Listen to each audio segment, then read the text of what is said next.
একবার মিথ্যা কথা বলে তাহলে সেটা ধরে নিতে হবে যে তিনি ভুল করেছেন।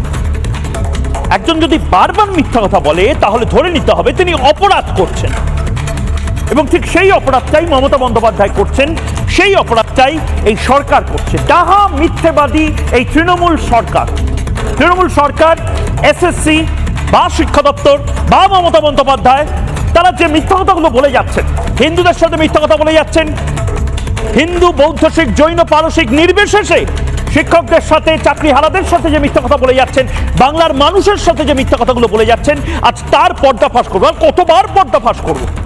মমতা বন্দ্যোপাধ্যায়ের কতবার মিথ্যাচারগুলোকে ফ্যাক্ট চেক করে আপনাদের সামনে তুলে ধরব।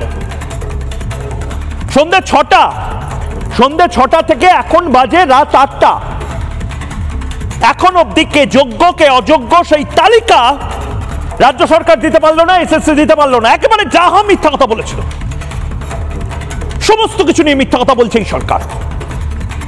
হিন্দুদের প্রাণে মারছে, হিন্দুদের জানে মারছে, চাকরি হারাদেরকে পেটে মারছে, ভাতে মারছে, পাতে মারছে।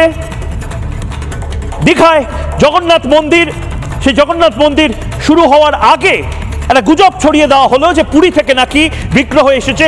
ডাহা মিথ্যাচার করা হচ্ছে সমস্ত দিকে।